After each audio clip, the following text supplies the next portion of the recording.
கர்த்தருடைய வேதத்தை நாம் ஆராய்ந்து பார்க்கும்படியாக தேவனாய கர்த்தர் நமக்கு கொடுத்த இந்த மேலான மகிமையான அன்பின் கிருபைக்காக அவருக்கு நன்றி செலுத்துகிறேன்.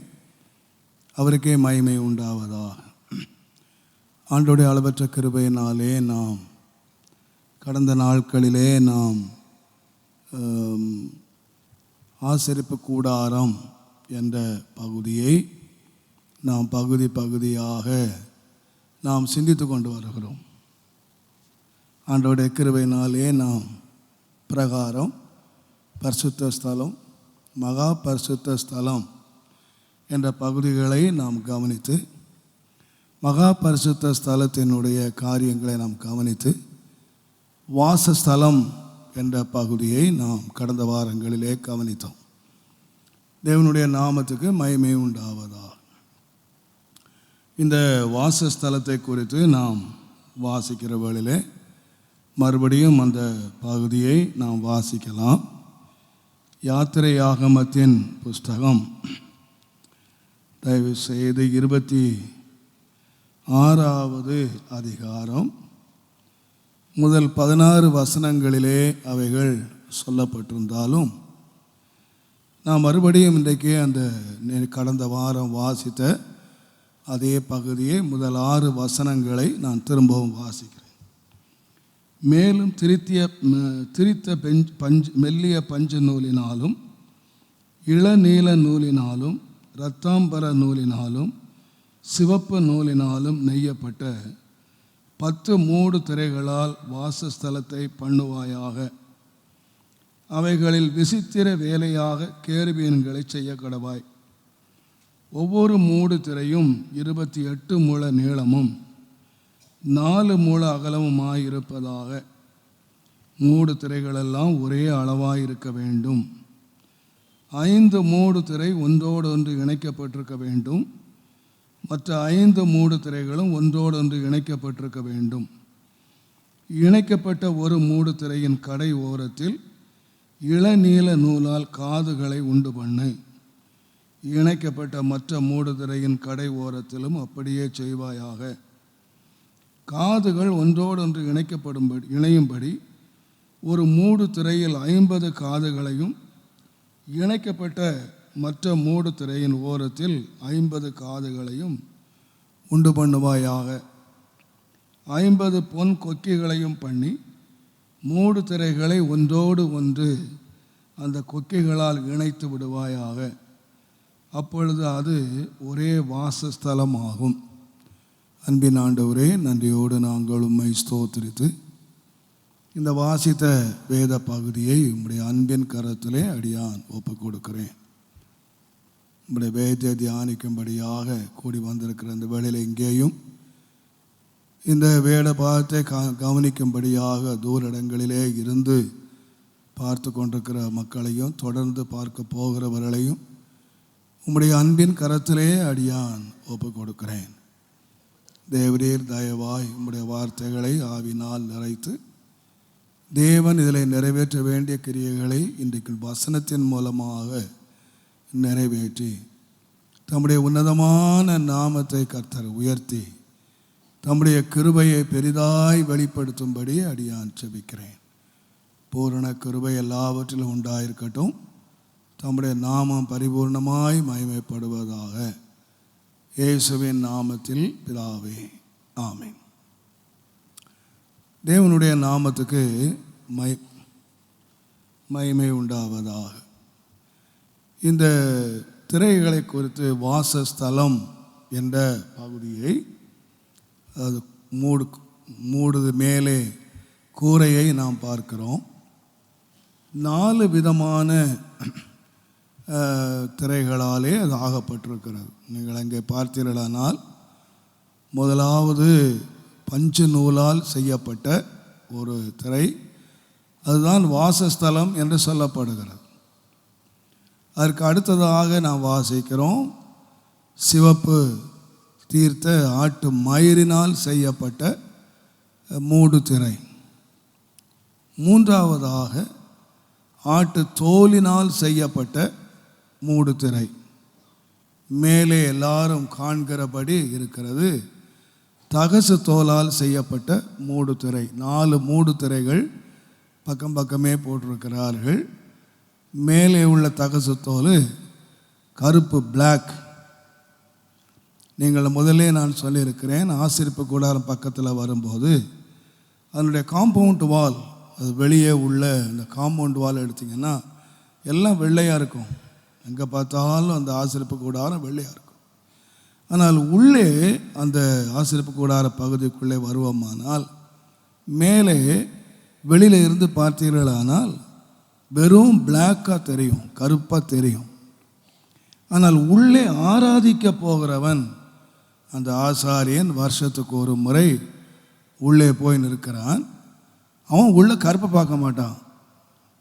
அவன் உள்ளே பார்க்கறது 4 விதமான நூல்களால் செய்யப்பட்ட வாசஸ்தலத்தை அவன் பார்க்கிறான். ஃபர்ஸ்ட் ஒயிட், 2வது ப்ளூ, 3வது இரத்தாம்பரம், 4வது சிவப்பு. 4 விதமான கலர்ஸை அவன் அங்கே உள்ளே பார்ப்பான். ஆனால் நீங்கள் இதே 4 திரைகள் தான் அவன் உள்ளே ரட்சிப்புக்குள்ளே அந்த கூடாரத்துக்குள்ளே வரும்பொழுதும் இதே 4 திரை தான் இருக்கிறது.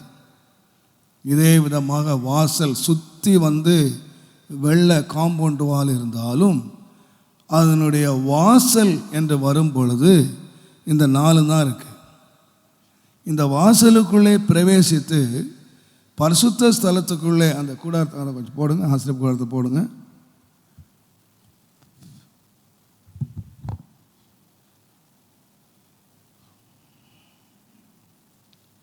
நான் ஏற்கனவே சொல்லியிருக்கிறேன், 3 பகுதியாக இருக்கிறது. இதில் உள்ளே இது பூரா ஒயிட்டாக இருக்கும், சுத்தமாக வெள்ளை துணியினால் செய்யப்பட்டிருக்கிறது. பட் இதனுடைய என்ட்ரன்ஸ் உள்ளே வருவீங்கன்னா இதுவும் 4 கலர்லாம் இருக்குது. இங்கேயும் 4 கலர் இருக்குது. இங்கே உள்ளே போகிறார், இங்கேயும் அதே மாதிரி 4 கலர் தான் மேலே இருக்குது. இப்போ இதுவரைக்கும் வாசலில் தொங்கி கொண்டிருந்த திரை இவன் உள்ளே போகும்போது அங்கே என்ன இருக்குன்னு கேட்டிங்கன்னா அவன் அண்ணாந்து பார்க்குறான். இப்போ மேலே பார்த்தா மேலேயும் என்ன இருக்குன்னு கேட்டிங்கன்னா எந்த வாசல் வழியாக எதை கடந்து வந்தானோ அதில் மாற்றம் இல்லாமல் மேலே அதே தான், அதே வெள்ளை நூல், அந்த நூலினால் செய்யப்பட்ட திரை தான் உள்ளே அவன் மேலே பார்க்கும்போது எந்த வழியாய் கடந்து வந்தானோ அதே தான் மகிமையில் அங்கே இருக்கிறத அவன் பார்க்குறான். ஆனால் என்ன வித்தியாசம்னு கேட்டிங்கன்னா இது வந்து கேருபீன்களால் அலங்கரிக்கப்பட்டிருக்கு. அந்த கேருபீன் வந்து அவனுடைய இது பரலோகத்தின் காட்சிகளை அவனுக்கு விளக்கி காட்டுகிறது. அப்போ இந்த கடந்து வந்த பாதையும் அவன் மகிமையிலே பார்க்கும் பொழுது அதே காரியத்தை அவன் அங்கே பார்க்கிறான். அந்த 4 நூல், இந்த 4 விதமான, ஏன் ஆண்டவர் ஒயிட்டாகவே வச்சிடல என்று சொன்னால் அங்கேயும் 4 காரியங்கள் பரிணமிக்கின்றன. ஒன்று ஒயிட், ஒன்று ப்ளூ, இன்னொன்று ரத்தாம்பரம், இன்னொன்று சிவப்பு. இந்த 4ம் திரித்த மெல்லிய பஞ்ச நூலினாலே செய்யப்பட்டது, கலர் ஏற்றப்பட்டது. அதுக்கு கலர் ஒன்று வெள்ளை, மற்றவைகளெல்லாம் கலர் ஏற்றப்பட்ட, சாயம் ஏற்றப்பட்டது. இந்த 4 உங்களுக்கு 4 காரியங்களை வெளிப்படுத்துகிறதை நான் சொல்லியிருக்கிறேன். என்றாலும் நாம் ஆராதனை இப்பொழுது மகா பரிசுத்த ஸ்தலத்திலே ஆசாரியன் வந்து நிற்கிறான். அந்த உடன்படிக்கை பெட்டியோடு அவன் நிற்கும்போது அவன் இப்போ என்ன பார்க்குறான், மேலே பார்க்குறான். இந்த கடந்து வந்த பாதை நினச்சி இந்த கேருபீன்கள் ஆராதனை நினைக்கும் பொழுது அந்த பரலோக ஆராதனை அவன் நினைவு கூர்ந்தவனாக ஒரு வித்தியாசமான ஒரு மகா பரிசுத்த ஸ்தலத்துக்குள்ளே அவன் வந்து நிற்கிறான். அப்போ இந்த 4 அவனுக்கு என்னத்தை நினைவுபடுத்துகிறது என்று சொன்னால், ஃபஸ்ட்டு நமக்கு தெரியும், வெள்ளை என்று சொன்ன உடனே நமக்கு அது பரிசுத்தம் என்பதை நாம் தாராளமாக சொல்லிவிடுவோம். நீங்கள் பரலோக காட்சிகளை நீங்கள் பார்ப்பீர்களானால் எங்கே பார்த்தாலும் இந்த வெண்மை என்பதையே நீங்கள் பார்க்கலாம். நீங்கள் வெளிப்படுத்தின விசேஷத்திலே நீங்கள் வாசிப்பீர்களானால் வெளிப்படுத்தல் 3ஆம் அதிகாரம் 5ஆம் வசனத்தை பாருங்கள். எவனோ அவனுக்கு வெண்வஸ்திரம் தரிக்கப்படும். ஜெயம் கொள்ளுகிறவன் எவனோ. அப்போ கிறிஸ்தவ வாழ்க்கையில் பிரவேசிக்கிறார்கள், ரட்சிக்கப்படுகிறார்கள். ரட்சிக்கப்பட்டுட்டு அதில் என்ன இருக்குன்னு கேட்டிங்கன்னா, ஒரு யுத்தத்தில் பிரவேசிக்கிறான். அவன் என்ன செய்கிறான் கேட்டிங்கன்னா, ஜெயம் கொள்ளுகிறவன். இன்றைக்கி நிறைய உபதேசங்கள் வந்து கொண்டே இருக்கிறது. விசேஷமாக எல்லாம் கிருபை, நம்ம கிருபைனாலே போயிடலான்னு சொல்லிக்கிட்டு இருக்காங்க. ஆனால் எங்கேயாயிலும் ஒரு பகுதியை நீங்கள் எடுத்து பார்த்தீர்களானால் கிருபையினாலே ஜெயங்கொள்றான்னு சொல்லலை. கிருபையினாலே ஆண்டவர் ரட்சிக்கிறார். அந்த ரட்சிப்பை கிருபையாக தருகிறார். ஆனால் ஜெயங்கொள்ள வேண்டியது, வெற்றி எடுக்க வேண்டியது யாருன்னு கேட்டிங்கன்னா, ரட்சிக்கப்பட்டவன் தான் ஜெயம் எடுக்கணும். உங்களுக்கு தெரியும், பழைய ஏற்பாட்டு காலத்தை நீங்கள் விசுவாசிப்பீர்களானால், ஆண்டவர் 430 வருஷ அடிமைத்தனத்திலே அவர் வெளியாக்கி கொண்டு வந்தார். வெளியாக்கி கொண்டு வந்த பொழுது அவர்கள் எகிப்தினுடைய அந்த பார்டரை தாண்டி செங்கடல் பக்கம் வந்துட்டாங்க. இப்போ செங்கடல் பக்கம் வந்தால் அது செங்கடலை மோசே ஞான ஸ்நானத்துக்கு 1 கொரிந்தியர் 10ஆம் அதிகாரத்தில் ஒப்பிட்டிருக்கிறது. அப்போ இவங்க கடலை கடக்கலைன்னு சொன்னால் என்ன, ஞானஸ்நானம் எடுக்கலைன்னு அர்த்தம். இன்னொரு விதமாக சொன்னால் ரட்சிக்கப்படலைன்னு அர்த்தம். ரட்சிக்கப்படுறதுக்கு முன்னால் இவர்கள் எதிரிகள் புறப்பட்டு வர்றாங்க. எகிப்திய சேனை வருது, புறப்பட்டு வருது. இவங்க சொல்கிறாங்க, நம்ம என்ன செய்யலாம், இங்கேயே செத்து நம்ம கல்ற தோட்டம் இல்லைன்னா கொண்டு வந்தால் நாம் இங்கேயே அழிஞ்சு போயிடலான்னு சொல்கிறாங்க. ஆனால் மோசே என்ன சொன்னார்னு கேட்டிங்கன்னா, இன்றைக்கு காண்கிற எகிப்தியனை இனி என்றைக்கும் நீங்கள் காண மாட்டீர்கள். நீங்கள் சும்மா இருப்பீர்கள். கர்த்தர் உங்களுக்காக, நீங்கள் என்ன பண்ண வேண்டாம், யுத்தம் பண்ண வேண்டாம், நீங்கள் சும்மா இருங்க, கர்த்தர் உங்களுக்காக யுத்தம் பண்ணுவார் அப்படின்னு சொல்லிட்டு கர்த்தர் யுத்தம் பண்ணினார். ஜெயத்தை எடுத்தாங்க, ஞானஸ்நானம் எடுத்தாங்க, கடலை தாண்டினாங்க. கர்த்தர் பல யுத்தங்களை எடுத்து அவங்களை ஜெயகரமாக கொண்டு போயிட்டார். இப்போ இவங்க வாக்குத்தத்தம் பண்ணப்பட்ட கானான் 3ஆவது இடத்துக்கு வந்தாங்க. அவங்க இடம் கடந்து கடைசியாக அவங்க லாஸ்ட் ஃபைனல் ஸ்டேஜ் வந்தாச்சு. இப்போ அந்த தேசத்தை கொண்டு விட்டார். அங்கே என்ன சொன்னார்னா, நீ கட்டாத தோட்டம், உனக்கு கட்டாத வீடு, நட்டாத தோட்டம், வெட்டாத கிணறு, இதெல்லாம் நான் உனக்கு தருவேன்னு சொன்ன அங்கே தேசத்தை போயாச்சு. இப்போ அங்கே யார் இருக்கான்னு கேட்டிங்கன்னா, அங்கே உள்ள கானாரியர் அங்கே இருக்காங்க. இப்போ எங்கேயுமே நீங்கள் வாசிக்க முடியாது, நான் உங்களுக்காக யுத்தம் பண்ணுவேன் அப்படின்னு ஆண்டவர் சொல்லலை. அங்கே போய் என்ன பண்ணணும், நீ சுதந்திரிக்கணுமானா, தேசத்தை நீ சுதந்திரிக்கணுமானா நீங்கள் யுத்தம் பண்ணுங்க. காலேப் சொன்னால், நான் நீர் என்னோடு இருந்தால், தேவன் என்னோடு இருந்தால் நான் யுத்தம் பண்ணி ஜெயங்கெடுப்பேன். அப்போ ஒரு காலம் கிருபையினாலே ஆண்டவர் ரட்சிக்கப்பட்ட காலத்தில் நம்முடைய பாவங்களை நீக்கினது கிருபை, நம்மை ரட்சித்தது கிருபை. ஆனால் இந்த ரட்சிக்கப்பட்டவன் யுத்தம் பண்ணி ஜெயம் எடுக்க வேண்டியது அவனுடைய வேலை.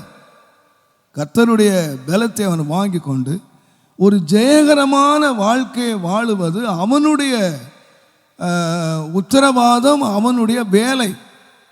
அவன் ஜெயம் எடுப்பானால் வேதம் சொல்லுகிறது, அவனுக்கு வெண்வஸ்திரம் தரிப்பிப்பேன். அப்போ ஒரு ஜெயம் எடுத்தவன், ஒரு வெற்றி எடுத்தவன் அப்படின்னு சொன்னானால், அவன் ஜெயகரமானவனுக்கு கொடுக்கப்படுகிற வஸ்திரம் என்னவென்றால் வெண்வஸ்திரம்.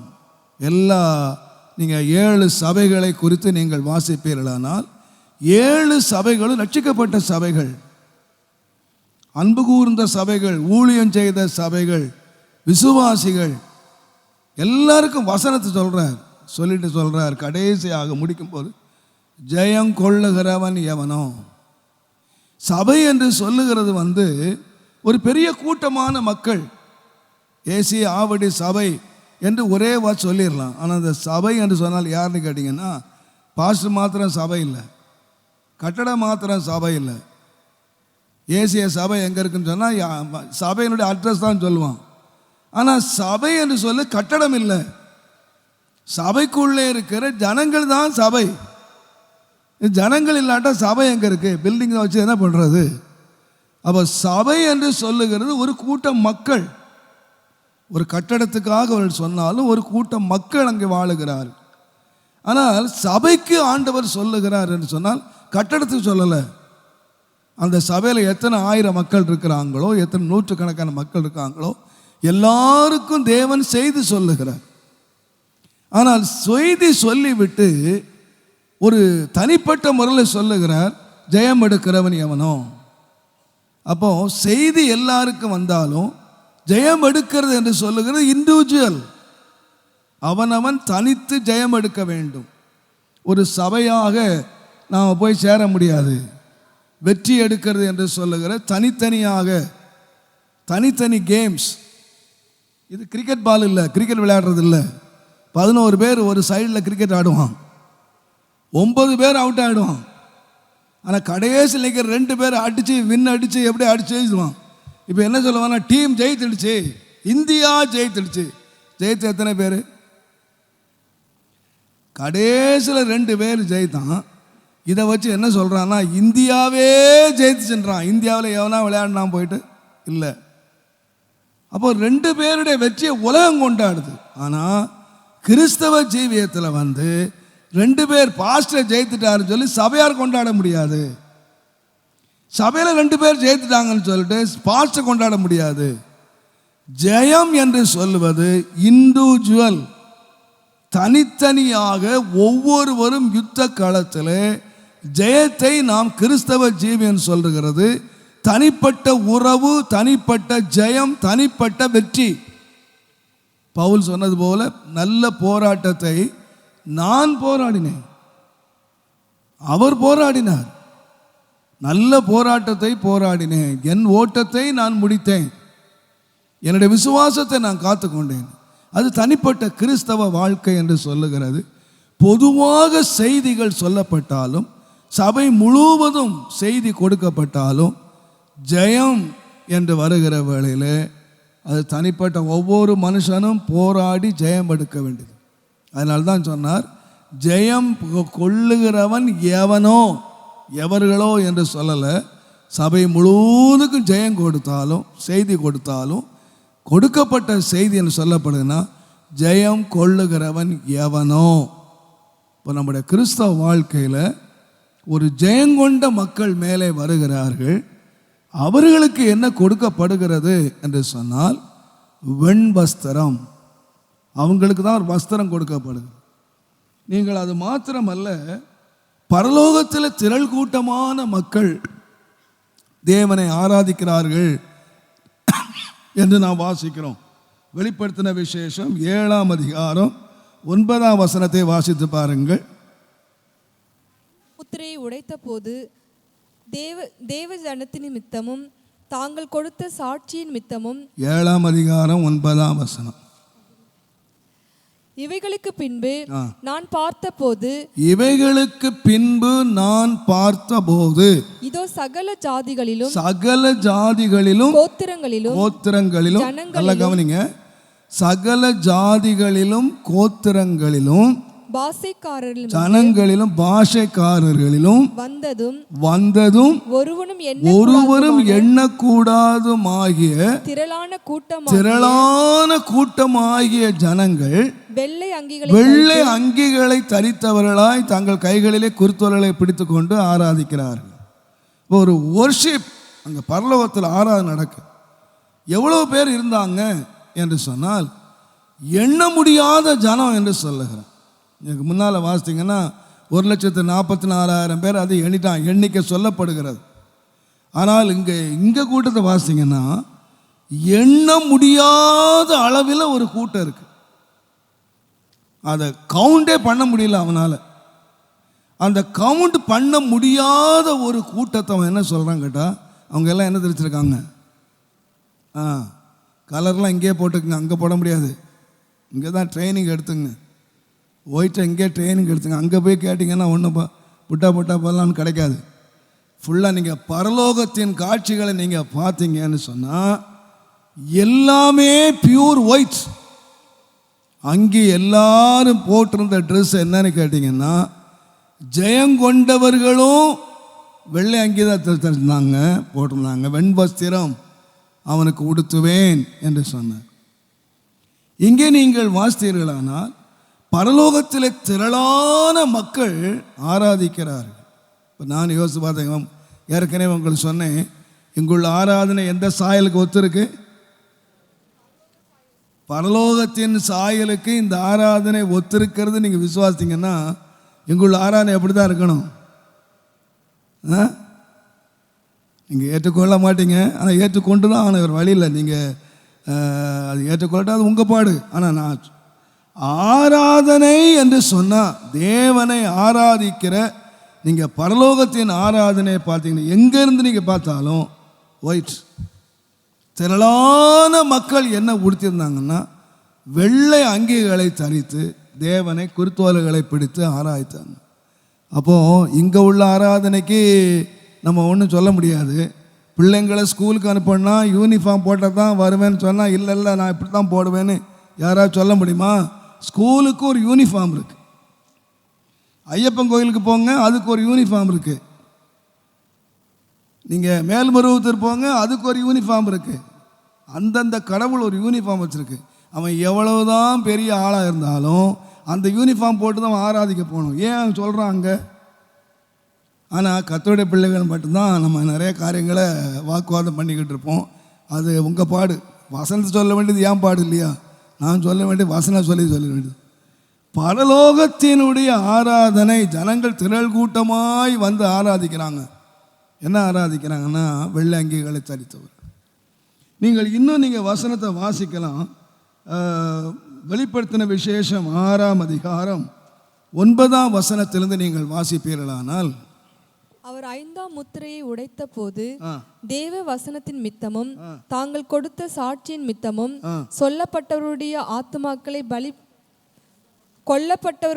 ஆத்துமாக்களை பலிபீடத்தின் கீழே கண்டேன். கொல்லப்பட்ட ஆத்துமாக்களை பலிபீடத்தின் கீழே அவர்கள் இரத்த சாட்சிகளாய் மரித்தவர்கள். இவர்கள் யாருன்னு கேட்டிங்கன்னா ரத்தத்தை சிந்தி இரத்த சாட்சிகளாய் மரித்தவங்க.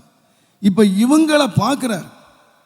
இவங்க கீழே இருந்து பலிபீடத்துக்கு சத்தம் போடுறாங்க, ஆண்டவரே எங்கள் ரத்தத்துக்காக நீர் எவ்வளவு காலம் நீர் நியாயந்தீர்க்காமல் இருப்பீர் அப்படின்னு சத்தம் போடுறாங்க. அப்போ இவங்க ஜெபம் பண்ண உடனே என்ன கிடைக்குன்னா அவங்களுக்கு எல்லாருக்கும் என்ன கொடுக்கப்படுகிறது? வெள்ளை அங்கிகள் கொடுக்கப்படுகிறது. அப்போ ஜெயங்கொள்ளுகிறவங்க, ஆராதனை செய்கிறவங்க, கர்த்தருக்காக இரத்த சாட்சியாக மரித்தவங்க எல்லாருக்கும் என்னதான் அங்கே பரலோகத்தில் என்னதான் இருக்கு? ஒயிட். நீங்கள் தேவனுடைய நாமத்துக்கு மகிமை உண்ட. வெளிப்படுத்தல் 4ஆம் அதிகாரம் 4ஆம் வசனத்தை நீங்கள் வாசிப்பீர்களானால், அந்த சிங்காசனத்தை சூழ 24 சிங்காசனங்கள், தேவனுடைய சிங்காசனத்துக்கு 24 சிங்காசனங்கள் இருக்கின்றன. 24 மூப்பர்கள் அங்கு உட்கார்ந்து இருக்கிறார்கள். வெண் வஸ்திரம் தரித்து, அவர்கள் எல்லாரும் என்ன வஸ்திரம் வச்சிருக்காங்க? வெண் வஸ்திரம் தரித்திருந்தார்கள். அப்போ பரலோகத்தில் எல்லாம் எங்கே தான் இருக்குன்னா வெண்மையாக தான் இருக்கு. தேவனுடைய நாமத்துக்கு மகிமை உண்டாவதாக. எல்லாவற்றுக்கும் மேலாக நம்முடைய நாம் எல்லாரும் பரலோகத்துக்கு மணவாட்டிகளாக ஆயத்தமாகி நம்ம மணவாட்டியாக போயிட்டோமானா அங்கே நம்ம கொடுக்கப்படுகிற வஸ்திரம் என்ன தான்? வெள்ளை தான். வேறு எது கேட்டாலும் கிடைக்காது. அங்கே போய் என்ன கிடைக்குன்னு கேட்டிங்கன்னா வெளிப்படுத்தல் 19ஆம் அதிகாரம் 7ஆம் 8ஆம் வசனத்தில் ஆட்டுக்குட்டியானுடைய மணவாட்டி கல்யாணம் வந்தது. அந்த மனைவி கல்யாணம் அந்த ஆட்டுக்குட்டி கல்யாணம் வந்தது. அவருக்கு அங்கே வஸ்திரம் கொடுக்கப்படுகிறது. அங்கே என்ன கொடுக்கப்படுதுன்னா வாசித்தீங்கன்னா, நாம் சந்தோஷப்பட்டு களி கூர்ந்து வெண்மையும் பிரகாசமான சுத்தமும் பிரகாசமான வஸ்திரம் சொல்லலாம். அது ஆங்கிலத்தில் வாசிங்கன்னா pure and white. Pure and white. அவளுக்கு கொடுக்கப்பட்ட வஸ்திரம், மணவாட்டி கொடுக்கப்பட்ட வஸ்திரம். உலகத்து மணவாட்டிகள் எல்லா விதமான வஸ்திரங்களையும் ரத்தாம்பரத்தா நல்ல விரும்பின வஸ்திரங்கள் எல்லாம் உடுத்துக்கலாம். ஆனால் பரலோகத்தில் ஒருத்தர் மணவாட்டியாக போயிட்டான்னு அங்கே போகும்போது என்ன கொடுக்கப்படும் கேட்டால் ஆயத்தமானவர்களுக்கு வெண் வஸ்திரம் கொடுக்கப்படுது.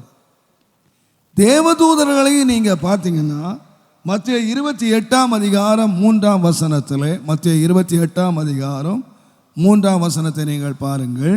அவருடைய ரூபம் மின்னலைப் போலவும், அவனுடைய ரூபம் மின்னலைப் போலவும், அவருடைய வஸ்திரம் உறைந்த அவனுடைய வஸ்திரம் உறைந்த மலையை போல், ஐஸ் மாதிரி வெண்மையாய் இருக்கு.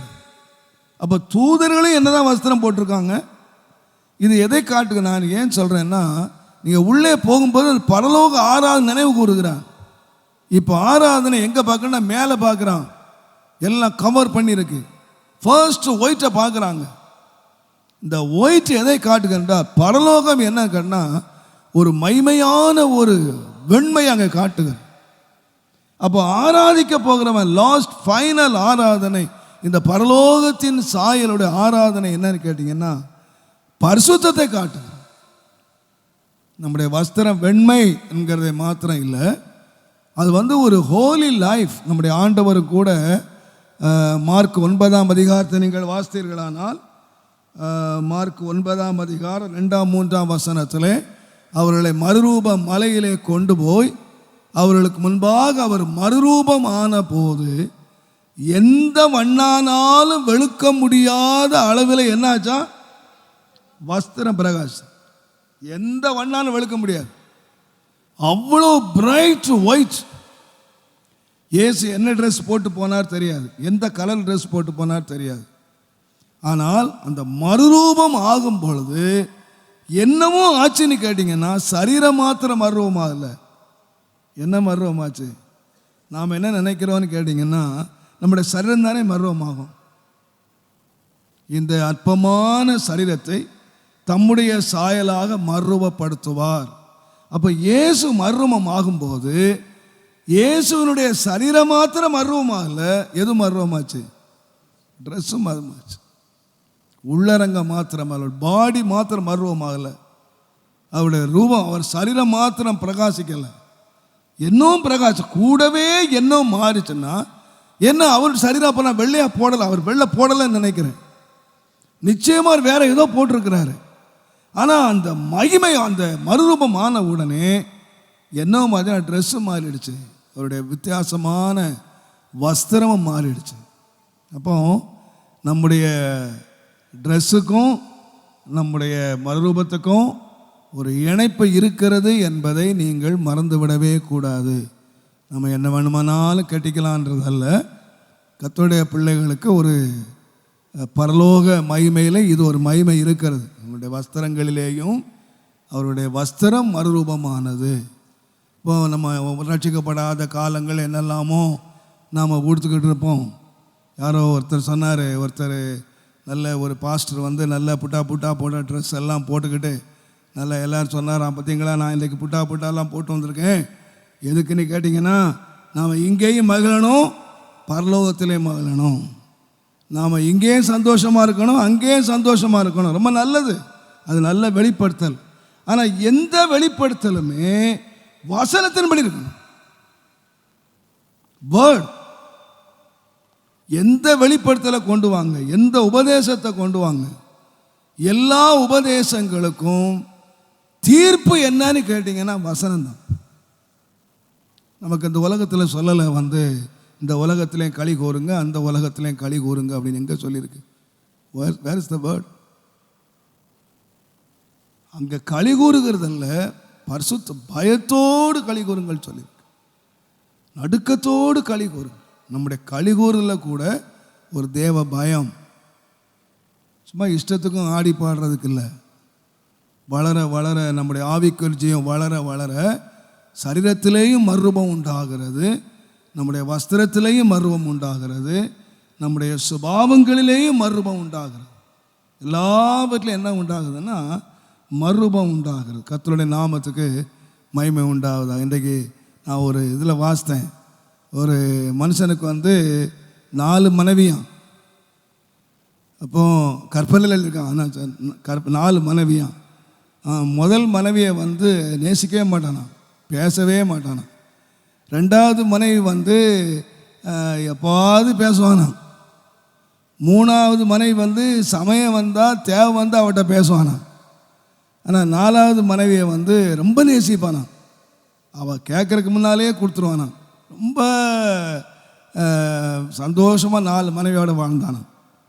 அப்போது சொல்லியிருக்கு, அவனுக்கு மரண நேரம், அவன் திடீர்னு வியாதிப்பட்டானான். இப்போ வியாதிப்பட்ட உடனே அவன், இப்போ நம்மளோட யார் இருக்க போகிறது, நம்ம வியாதிப்பட்டோமே, நம்மளோட யார் இருக்க போகிறது அப்படின்னு 4வது மனைவி ரொம்ப நேசிக்கிறான்ல. அதனால் அந்த நேசிக்கிற மனைவியை கூப்பிட்டு, நான் இப்படி இந்த மாதிரி சாக போகிறேன், நீ என்னோட இருப்பியா அப்படின்னு கேட்டானா. அப்போ அவள் சொன்னாலாம், ஐயோ நான் ஏன் உன்னோட இருக்க போகிறேன், நீ என்னைக்கு சாவரியா அன்றைக்கி நான் உன்னை விட்டு போயிடுவேன், நான் உன் கூட வரமாட்டேன் அப்படின்னு சொன்னாலாம். அப்போது 3வது மனைவியை பார்த்து கேட்டானா, நீ என்ன பண்ண போகிற, என் கூட வருவியான்னு. நீ செத்தியானா உனக்குள்ளெல்லாம் எடுத்துனா வேற ஒருத்தன் கூட போயிடுவேன்னாலாம். நான் உன் கூட ஏன் வரப்போகிறேன், உன் கூட வரமாட்டேன், நான் இன்னொருத்தனை பார்த்துட்டு போயிடுவேன் அப்படின்னாலாம். அப்போது அடுத்தவன் கேட்டானா, 2வது மனைவியை கேட்டானா, நீ என்ன சொல்கிற அப்படின்னு கேட்டானா. அவன் சொல்கிறான், இந்த பாரு, நீ என்னை நேசித்ததுனால, நீ என்னை கட்டிக்கிட்டதுனால நான் வேணுமான காடு வரைக்கும் வருவேன், சுடுகாடு வரைக்கும் வருவேன், அதுக்கப்புறம்லாம் என்னால் உன்னால் இருக்க முடியாது, உன்னோடலாம் இருக்க முடியாது. ரொம்ப சங்கடப்பட்டு கண்ணீர் வடித்து அழுதானா. அழுதுட்டு இந்த முதல் மனைவியை நேசித்ததே இல்லையா, அவளை பராமரித்ததே இல்லை, அவளை அன்பு கூர்ந்ததே இல்லை, அவள் சாப்பிடாமல் மெலிஞ்சு போய் எலும்பும் தோலுமா இருக்கா. அவளை பார்த்து கேட்டானா, நீ என்ன செய்ய போகிற அப்படின்னு. நான் நிச்சயமாக உன்னை விட்டு பிரியவே மாட்டேன், நீ எங்கே போனாலும் உன் கூடவே வருவேன் அப்படின்னு சொல்லி பக்கத்தில் உட்காந்துட்டான்.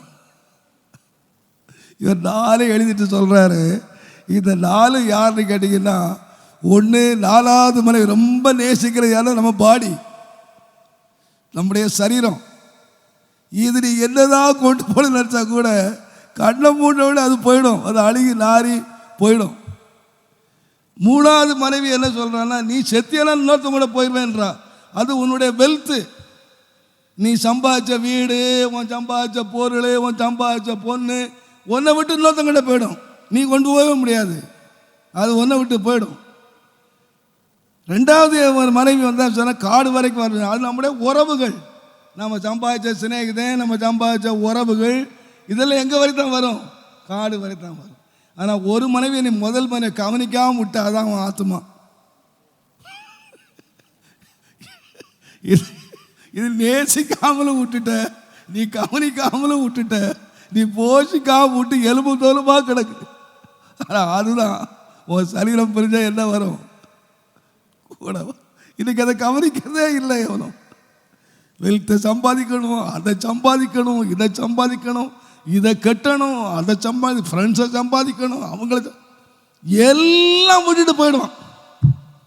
ஆனால் கடைசி வரைக்கும் வரப்போகிறது யாருன்னா அவனுடைய ஆத்மா. அதை யார் கவனிக்கிறன்றைக்கு, அதை நேசிக்கிறாங்களா, அதை அன்பு கூறுறாங்களா, அதை போஷிக்கிறாங்களா. வேதம் என்ன சொல்லுது, உன் ஆத்மா வாழுகிறது போல நீ வாழணுப்பா.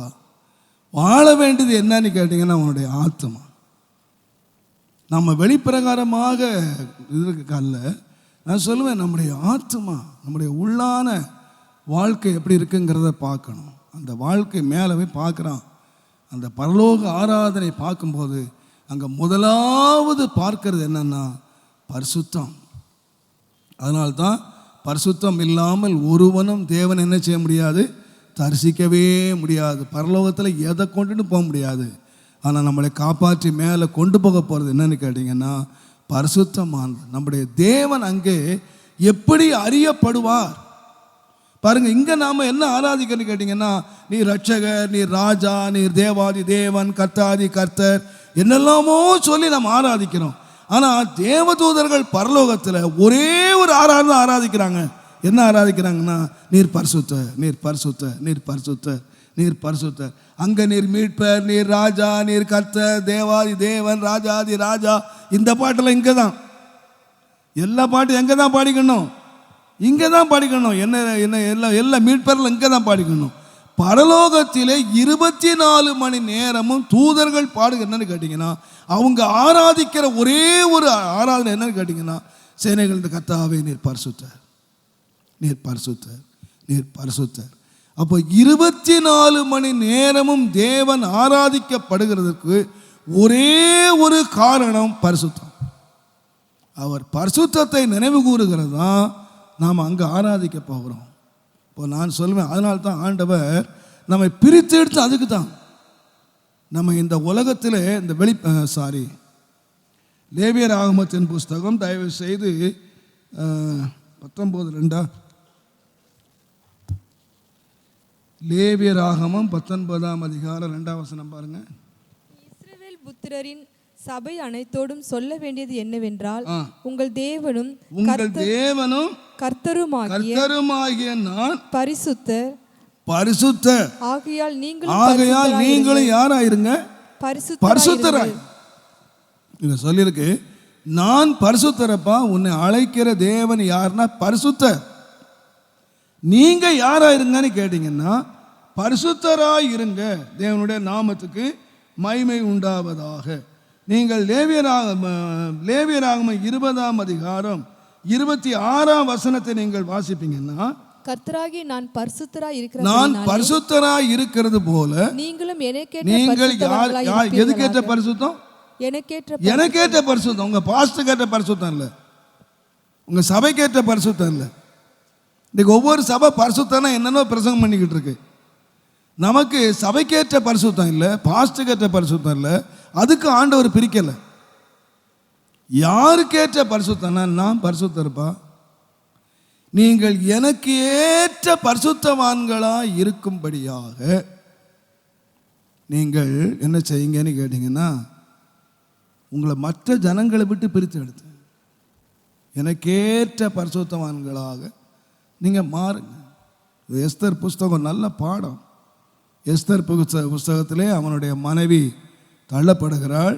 அந்த இடத்துக்கு நிறைய கன்னிகைகள் 127 தேசத்தில் இருந்து கன்னிகைகள் சேர்க்கப்பட்டாங்க. ஒரே கன்னி மாடத்துக்கு வந்தாங்க. ஒரே இடத்துல 127 தேசத்துலேருந்து அழகுள்ள பெண்கள் தேர்ந்தெடுக்கப்பட்டாங்க. ஆனால் அதில் ஒருத்தி தான், அவளுக்கு இஷ்டமாக என்ன கேட்டாலும் கொடுக்கப்படும். ஒரு பெண்ணுக்கு அலங்கரிக்கிறதுக்கு என்ன கேட்டாலும் கொடுக்கப்படும். ஆனால் அந்த ஏகாய் நியமித்த காரியமே அல்லாமல் எஸ்தர் வேற ஒன்றையும் கேட்கல. அந்த ராஜாவுக்கு என்ன பிடிக்கும், அந்த ராஜா என்ன பிடிக்கும், எனக்கு என்ன பிடிக்கும்னு இல்லை. பாருங்க, நம்ம சபையில் இன்றைக்கு மட்டும் சொல்லிட்டா அடுத்த ஞாயிற்றுக்கிழமை உங்கள் இஷ்டம் போல் ஜோடிச்சுட்டு வாங்கன்னு சொன்னால் நீங்கள் எப்படி வருவீங்கன்னு கற்பனை பண்ணி பார்த்தேன்.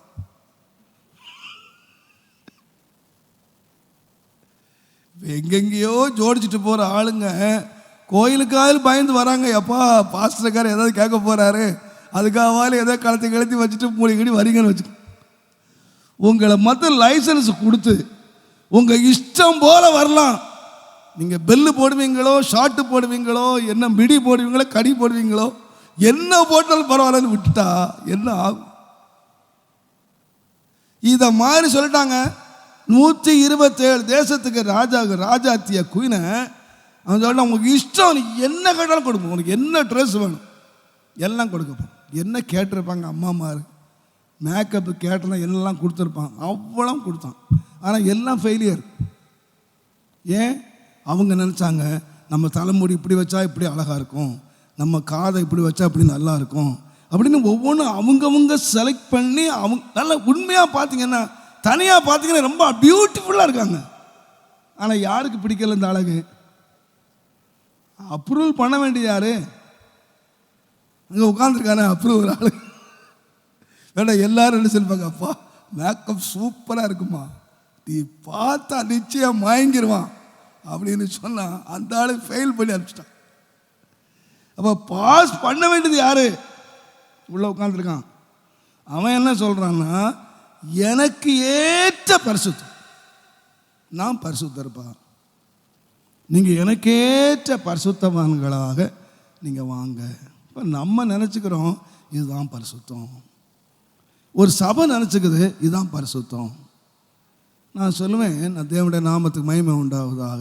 நீங்கள் நினைக்கிற பரிசுத்தம் இல்லை, நான் பரிசேக்கிற பரிசுத்தம் இல்லை, தேவனுடைய பரிசுத்தம் என்று சொல்லுகிறது கர்த்தருடைய வேதம். நான் விசுவாசிக்கிறேன், அவர்கள் மகிமை கண்ணாடியிலே காண்கிறது போல கண்டு அந்த சாயலாய் இருக்கிற கர்த்தராலே மகிமையின் மேல் மகிமை அடைந்து மறுவப்படுகிறோம் என்று 2 கொரிந்தியர் 3ஆம் அதிகாரம் கடைசி 2 வசனங்களை வாசித்தீங்கன்னா, அவன் மகிமையை காண்றான். தனிப்பட்ட முறையிலே அந்த மகிமையை கண்டு அந்த மகிமையை போல தன்னை என்ன ஆக்கிக் கொள்கிறாங்கன்னா அந்த சாயலாக மகிமையின் மேல் மகிமை அடைந்து மறுவப்படுகிறோம். அப்போ அவருக்கு ஏற்ற விதத்தில் பரிசுத்தம் என்று சொல்லுகிறது. ஆண்டவரே உமக்கு ஏற்ற பரிசுத்தம். அங்கே ஆண்டவர் உட்கார்ந்துருக்காரு, பெட்டி அங்கே இருக்கு. அந்த பெட்டிக்கு மேலே முதலாவது பார்க்கிறான் வெண்மை. அந்த பரிசுத்தம் உள்ள தேவன் என்றால் அவர் யாருன்னா பரிசுத்தம் உள்ளவரும். வாசிக்கலாம் எபிரேயர் 7ஆம் அதிகாரம் 26ஆம் வசனத்தில் நீங்கள் வாசித்தீங்கன்னா பரிசுத்தரும் குற்றமற்றவரும் மாசில்லாதவரும் பாவிகளுக்கு விலகினவருமான வானங்களுக்கு மேலான ஒரு ஆசாரியர் நமக்கு இருக்கு. அப்போ அவர் பரிசுத்தர், குற்றமற்றவர், பாவிகளுக்கு விலகினவர். அவர் குற்றமற்ற ஒரு ஆசாரியர் நமக்கு இருக்கிறார். நாம் அவரை ஆராதிக்கிறதுக்கு உள்ளே போகிறோம். அதனால தான் அடிக்கடி நான் சொல்லுவேன், ஆண்டவரே உம்முடைய ஆலயம் எப்படி அலங்கரிக்கப்படுங்க. நம்முடைய ஆலயம் அலங்காரமாக இருக்கணும், பியூட்டிஃபுல். ஆண்டவர் அந்த கோயிலை கட்டுறதுக்கு பொன்னால் வெள்ளியினால் என்னத்தெல்லாமோ செய்ய சொன்னார். ஆனால் வேதம் என்ன சொல்லி கேட்டிங்கன்னா அலங்காரம் என்ன அலங்காரம்னா சங்கீதங்களின் புஸ்தகம் 93ஆம் சங்கீதம் 5ஆம் வசனத்தை நீங்கள் வாசித்தீங்கன்னா உமது சாட்சிகள் மிகவும் உண்மை உள்ளவைகள், உமது சாட்சிகள் மிகவும் உண்மை உள்ளவைகள். கர்த்தாவே கர்த்தாவே பரிசுத்தமானது பரிசுத்தமானது நித்திய நாளாக உம்முடைய ஆலயத்தினுடைய அலங்காரமாய் இருக்கிறது. ஆண்டவருடைய அலங்காரம் என்ன, ஆலயத்தினுடைய அலங்காரம் என்ன? நல்லா இன்றைக்கு ஆண்டவர் ஆலயத்தை அலங்கரிக்கிறதுக்கு நல்ல சீரியல் செட்டு போட்டு நல்ல பூமாலை கட்டி நல்ல கிறிஸ்மஸ் எல்லாம் வந்துட்டா ஐயோ அப்பா ஆலயத்தை போட்டு அலங்கரிப்பான். இங்கெல்லாம் ஒன்றும் அவ்வளோ ஜாஜாக தெரியல. நீங்கள் சவுத்துலெல்லாம் போனீங்கன்னா அவன் அடிக்கடி தான் அந்த கோயிலில் இவ்வளோ லைட்டு போட்டான், இந்த கோயிலில் இவ்வளோ லைட்டு போட்டான், அது ஒரு பெரிய ஆடப்புறம்.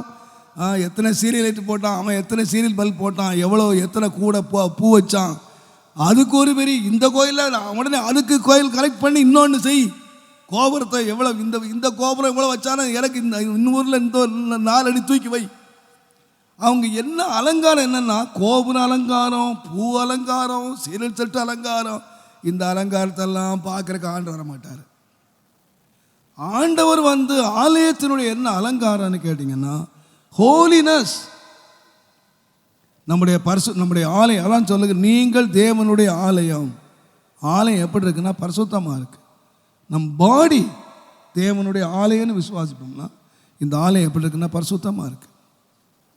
இந்த ஆலயம் தேவன் வாசம் இடமா இருக்குமானால் நான் சொல்வேன், ஆலயம் தேவன் வாசம் பண்ணுற இடம் இல்லை, இது ஆராதிக்கிற இடம். தேவனை ஆராதிக்கிறதுக்கு வைக்கப்பட்டிருக்கு. கையினால் கட்டப்பட்ட ஆலயம் வாசம் ஆகிறார். வாசம் பண்ணுற இடம் நம்முடைய பாடி. இந்த பாடி பரிசுத்தமாக இருக்கணும். அவர் பரிசுத்தமாக இருக்கிறது போல தன்னைத்தானே என்ன பண்ணிக்கொள்ளுகிறார், பரிசுத்தம் பண்ணிக்கொள்ளுகிறார். அப்போ அந்த உள்ள நீங்கள் போன உடனே இந்த ஆராதனை எப்படி செய்யணும் என்று கேட்டால் அந்த மகா பரிசுத்தத்தில் போன உடனே இந்த ஆராதனை பரலோகத்தின் சாயலுக்கு ஆராதனைக்குன்னா ஆராதனை எப்படி இருக்கணும்னா பரவசமாக இல்லை, பரிசுத்தமாக இருக்கணும். இன்றைக்கு ஆராதனைன்னு நினச்சிட்டா ரொம்ப பரவசப்படுறாங்க. நிறையா உணர்ச்சி வசப்பட்டு ஆடி கூத்தாடி ரொம்ப என்னெல்லாமோ டான்ஸ் ஆடி குதிச்சு ரொம்ப பரவசம் ஆயிட்டா இன்றைக்கு ஆராதனை ரொம்ப மேன்மை நினைக்கிறாங்க. இருக்கட்டும், தேவைதான். பரிசுத்தம் இல்லாத குதி ஆபத்தானது. பரிசுத்தம் வேணும். ஆராதனையில் பரவசம் எதில் உண்டாகுன்னு கேட்டிங்கன்னா நம்ம பரிசுத்தத்தோடு கர்த்தர் ஆராதனை. தேவன் எங்கே இருக்கிறார்னா பரிசுத்தவான்களுடைய சபையிலே தான் தேவன் எழும்புகிறார். அப்போ அங்கே எங்கே அவர் தேவன் வாசம். ஆண்டவரே உம்முடைய ஆலயத்தினுடைய அலங்காரம் என்னவா இருக்குன்னு கேட்டிங்கன்னா ஹோலினஸ். அந்த அலங்காரத்தை தான் அவர் சிநேகிக்கிறார். அதனால்தான் பவுல் சொன்னார், நீங்கள் எந்த இடத்திலேயும் பரிசுத்தமான கைகளை உயர்த்தி ஜெபம் பண்ணுங்க. அப்போ ஜெபம் அல்லது ஆராதனை கைகளை உயர்த்துதல் என்று சொன்னால் என்ன கையை உயர்த்தணும்? 1 தீமோத்தேயு தேவனுடைய நாமத்துக்கு மகிமை உண்டாவதாக 2ஆம் அதிகாரம் 8ஆம் வசனம் பாருங்க. 1 தீமோத்தேயு 2:8. அன்றியும் புருஷர்களே, கோபமும் தர்க்கமும் இல்லாமல் பரிசுத்தமான கைகளை உயர்த்தி உயர்த்தி எல்லா இடங்களிலே ஜெபம் பண்ண வேண்டும் என்று எங்கெல்லாம் நீங்க ஜெபம் என்று வர்றீங்களோ அல்லது ஆராதனை ஜெபம் என்று வர்றீங்களோ, கையை உயர்த்துறீங்களோ, கையை உயர்த்தினா என்ன அர்த்தம்? ஆண்டவரே, கோபமும் இல்லை, தர்க்கமும் இல்லை, வைராக்கியம் இல்லை, என் பரிசுத்தமான கைகளை நான் உயர்த்துறேன், என் கையை உயர்த்துறேன் ஆண்டவர். அப்போ ஜெபத்துக்கு என்ன வேணும்? ஜெப குறிப்பு இல்லை. ஜெபத்துக்கு என்ன வேணும்னா பாரம். ரெண்டாவது கையை உயர்த்தும் போது அதான் சொன்னார், கைகளை உயர்த்தினாலும் கேட்க மாட்டேன்ப்பா, மிகுதியாக ஜெபமெல்லாம் கேட்க மாட்டேன், இவன் கைகளெல்லாம் கரைகளாக இருக்கு. அப்போ தேவன் ஜெபத்தை கேட்கறதுக்கு என்னதான் வேணும்னு கேட்டிங்கன்னா, பரிசுத்தமான கைகள். என் கையை உயர்த்தும் போது ஆண்டவரே, என் கையை பாரு ஐயா, என் கைகளை நம்முடைய சுத்தமாய் கழுவி நான் பலிபடி சுற்றி வருகிறேன். அப்போ முதலாவது உள்ள என்டர் பண்ணும்போது ஹோலினஸ், முதலாவது பரிசுத்தம் சந்திக்கிறான். ரெண்டாவதாக 6 என்ன இருக்கணும்னு கேட்டிங்கன்னா, தேவனுடைய நாமத்துக்கு மகிமையும் கனமும் துதியும் உண்டாவதாக இளநீல நூல். இந்த 4 நூல்களை சொல்லியிருக்கு. இளநீல நூல். இந்த இளநீலம் ஆண்டவருடைய மகிமையை காட்டுகிறது. தேவனுடைய நீலம் என்று சொல்லுகிறது ப்ளூ என்று சொன்னீங்கன்னா, ஸ்கை ஆண்டவர் வச்சிருக்க மேலே நீங்கள் பார்த்தீங்கன்னா ஆகாய விரிவு, ஸ்கை ப்ளூ. அந்த ப்ளூ என்ன காட்டுதுன்னா, ஆகாய விரிவை ஆண்டு எதுக்கு உண்டாக்கியிருக்காருன்னா அவருடைய மகிமையை காண்பிக்கும்படியா. நீங்கள் சங்கீதங்களின் புஸ்தகம் தயவு செய்து 19ஆம் சங்கீதம் 1ஆம் வசனம் பாருங்க. சங்கீதம் 19:1. வானங்கள் தேவனுடைய மகிமையை வெளிப்படுத்துகிறது. வானங்கள் என்ன வெளிப்படுத்துன்னா, வானத்தை நீங்க அண்ணாந்து பார்த்தீங்கன்னா, வானங்கள் தேவனுடைய மகிமையை வெளிப்படுத்துகிறது. அங்கே அவருடைய தேவனுடைய பலத்த கரம், தேவனுடைய செயல்பாடுகள் எல்லாம் என்னத்தை வெளிப்படுத்துன்னா, தேவனுடைய மகிமை வெளிப்படுத்து. அப்போ இந்த மனுஷன் இப்போ என்னத்தை பார்க்க, இதுவரைக்கும் நேராக பார்த்துட்டு வந்தான், இவன் பரிசுத்தத்தை வந்தோடனே இப்போ எங்கே இருக்குன்னா மேலே இருக்கு. ஒயிட் பரிசுத்தத்தை பார்க்குறான். ரெண்டாவதாக என்ன, தேவதூர்கள் ஆராதிக்கிற ஆராதனையில் என்ன இருக்குன்னா, முதலாவது பரிசுத்தம், ரெண்டாவது இளநீல வானத்தின் மகிமையை பார்க்க. இந்த மகிமையை பார்த்த உடனே பாருங்க, சங்கீதக்காரன் சொல்லுவான், நீர் கரத்தின் கிரியைகளாகிய நட்சத்திரங்களையும் வானத்தின் காரியங்களை கண்டபோது நான் என்னை நினைப்பது நான் நினைக்கிறேன். சங்கீதங்களின் புஸ்தகம் 8ஆம் சங்கீதம் 3ஆம் வசனத்தை பார்ப்பீர்களானால், உமது கரங்களின் கிரியைகளை நான் காணும்போது மனுஷனை நினைப்பதற்கும் அவனை விசாரிப்பதற்கும். அப்ப என்ன நினைக்கிறான்னு கேட்டீங்கன்னா, ஒரு பெரிய மகிமை அவன் பார்த்த உடனே என்ன நினைக்கிறான்னு கேட்டீங்கன்னா, நம்ம நினைக்கிறதுக்கு ஏமாத்திரம். இவ்வளவு பெரிய ஒரு தேவன், இவ்வளவு பெரிய மகிமை உள்ளவர், இதெல்லாம் படைத்தவர், இந்த சூரியனையும் சந்திரனையும் நட்சத்திரங்களையும் படைத்த அந்த மகிமையை காணும்போது உடனே என்ன நினைக்கிறான், அவன் ராஜாங்க, இவன் பெரிய சக்கரவர்த்தி, ஒரு தேசத்துக்கு அதிபதி. அவன் உடனே என்ன சொல்றான்னா, ஆண்டவரே என்னை நினைக்கிறதுக்கு நான் எம்மாத்திரம், என்னை விசாரிக்கிறதுக்கு நான் எம்மாத்திரம். ஒரு ஆராதனை என்று அவன் உள்ளே பரிசுத்தம் வந்தபோது முதலாவது பரிசுத்தோடு ஆராதிக்கணும். ரெண்டாவது அவன் தன்னை தாழ்த்துகிறான். இவ்வளோ மகிமை உள்ள தேவனுக்கு முன்பதாக நான் நிற்கிறதுக்கு நான் எம்மாத்திரம். ஆண்டவரே, என்னை பிரித்து எடுத்த நீ என் தேவனாகிய கர்த்தாவே, நான் எம்மாத்திரம். பல இடங்களிலே சங்கீதக்காரன் சொல்லுவான், நான் எம்மாத்திரம், என்னை நினைக்கிறதுக்கு நான் எம்மாத்திரம், என்னை கொண்டு வந்ததற்கு நான் எம்மாத்திரம். பாருங்கள், தேவனாகிய கர்த்தரை நாம் தொழுது கொள்ளுகிற பொழுதெல்லாம் நம்முடைய தேவனாகிய கர்த்தரை நாம் சமயமாய் பெற்றிருக்கிறது போல, இவ்வளவு சமயமாய் பெற்றிருக்கிற வேறே பெரிய ஜாதி எது என்று கேட்டார். தேவனை தொழுது கொள்ளுகிற பொழுதெல்லாம் இவ்வளவு பெரிய தேவன், இவ்வளவு காரியங்களை உண்டாக்கிற ஒரு தேவன் நமக்கு சமயமாக இருக்கிறார். இது எதை உண்டாக்குன்னு கேட்டிங்கன்னா, ஆனர், தாழ்மை.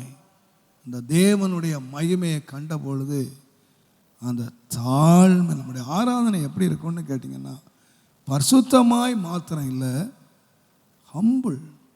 தேவனுக்கு முன்பதாக தேவன் நம்மை ராஜாக்கள் ஆக்கியிருக்கலாம், ஆசால் ஆக்கியிருக்கலாம், நாம் பிள்ளைகளாக இருக்கலாம். அநேக சிலாக்கியங்களை ஆவிக்குரிய வாழ்க்கையில் நாம் அனுபவித்தாலும் மேலே பார்க்குறான். ஆராதனைக்குள்ளே வந்து இந்த அந்த மூடிய அந்த பார்த்த உடனே நினைக்கிறான், நான் பரிசுத்தமாய் ஆராதிக்கிற மாத்திரல, இந்த நினைப்பான் நான் எம்மாத்திரம். வெளியில் ஜனங்கள் நிற்கிறாங்க, ஆசாரியன் உள்ளே வர்றான். ஆனால் தனியாக இந்த மகா பரிசுத்தலத்தில் பிரவேசிக்கிறதுக்கு பிரதான ஆசாரியனாக என்னை தெரிந்து கொண்டாரே, நான் எம்மாத்திரம். அவன் தன்னை தாழ்த்தன அந்த மகிமையை பார்த்து, வானத்தின் மகிமை, நாம் எல்லாரும் பாருங்க, நம்முடைய ஆண்டவருடைய மகிமையை நாம் காண காண நாம் என்ன செய்வோம்னு கேட்டிங்கன்னா, தாழ விழுவோம். நீங்கள் வேத புஸ்தகங்கள்லாம் வாசித்து பாருங்க, தேவனுடைய மகிமையை கண்ட பொழுது ஜனங்கள் தாழ விழுந்தார்கள். இன்றைக்கு நிறைய பேர் தள்ளி விட்டு மல்லாக்க விழுறாங்க. அது எங்கேயுமே இல்லை, பைபிளில் இல்லை. பைபிள் எங்கன்னா மகிமையை கண்டபோது எங்கே தான் விழுந்தாங்க? தாழ விழு. பாருங்கள், யோவான் 12 அப்போஸ்தலர் ஒருத்தர், ஆண்டவரை ரொம்ப நேசித்த ஒரு மனுஷன். திருவிருந்து நேரத்தில் இயேசுவினுடைய மடியிலே உட்கார்ந்திருந்த மனுஷன், மார்பிலே சாய்ந்திருந்த மனுஷன். அவர் மாம்சத்தில் இருந்தபோது அவருடைய மார்பிலே சாய்ந்திருந்தான். அவ்வளவாய் அவரை நேசித்தான். அவரை பற்றி எழுதியிருக்கிற அன்பாயிருந்த சீஷன்.